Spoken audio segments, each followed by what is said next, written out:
गुरु प्यारी साध संगत जी, राधा स्वामी जी। संगत जी, आज मैं आपके लिए जो साखी लाई हूँ, वो है त्याग के बिना आप मालिक को नहीं पा सकते।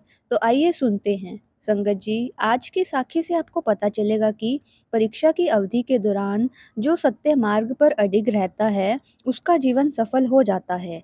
एक दिन किसी ने एक घड़े में गंगा जल भर कर रख ताकि जब संतों को प्यास लगे तो वे गंगा जल पी सके। एक व्यक्ति संतों की सभा के बाहर खड़ा था।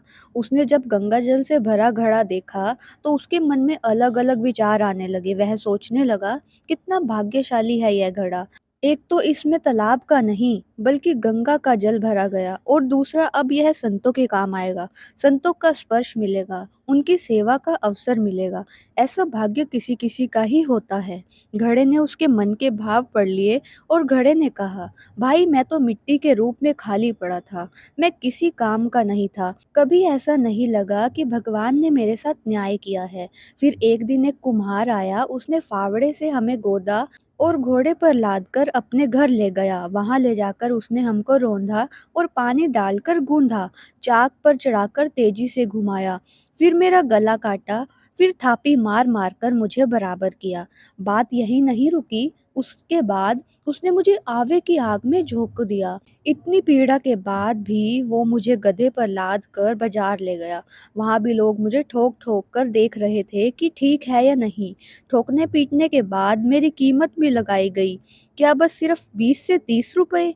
मैं हर समय यही सोचता रहा कि भगवान को ये सब मेरे साथ ही करना था। हर दिन मुझे एक नया दर्द, एक नया दुख देते हो। मेरे साथ अन्याय ही अन्याय होना लिखा है। भगवान ने मुझे आशीर्वाद देने की योजना भी बना रखी है, ये मुझे नहीं पता था। किसी सज्जन ने मुझे खरीदा और जब मुझे गंगा जल से भरकर संतों की सभा में भेजा, तब मुझे आभास हुआ कि कुम्हार का फावड़ा चलाना भी भगवान की कृपा थी, उसका गूंदना भी भगवान की कृपा थी और बाजार में लोगों के द्वारा ठोके जाना भी भगवान की कृपा थी। अब मुझे पता चल गया है कि ये सब भगवान की ही कृपा थी। परिस्थिति हमें तोड़ देती है, विचलित कर देती है, इतनी विचलित कि हम भगवान के अस्तित्व पर ही प्रश्न उठाने लगते हैं। क्यों हम सब में शक्ति नहीं होती ईश्वर की लीला को समझने की, भविष्य में क्या होने वाला है? इस अज्ञानता में हम भगवान द्वारा कृपा बरसाने से पहले की जा रही तैयारियों को समझ नहीं पाते।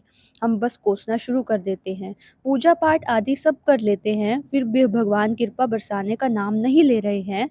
लेकिन शांत मन से सोचने की कोशिश करें, क्या सच में ऐसा है या हम भगवान के नियम को समझ नहीं रहे हैं?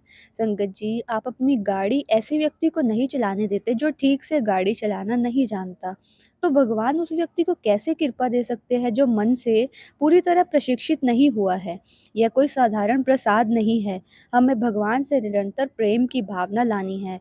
भगवान द्वारा ली जा रही परीक्षा की घड़ी में भी यदि हम सत्य और न्याय के पथ से विचलित नहीं होते हैं, तो भगवान की दया अवश्य होती है, किसी के साथ देर से तो किसी के साथ सवेर से। यह सब पिछले जन्मों के कर्मों के कारण भी होता है। तो संगत जी, परीक्षा की अवधि में जो व्यक्ति सत्य के पथ पर अड़ा रहता है, उसका जीवन सफल हो जाता है। आशा करती हूँ कि आपको आज की साखी बहुत अच्छी लगी होगी।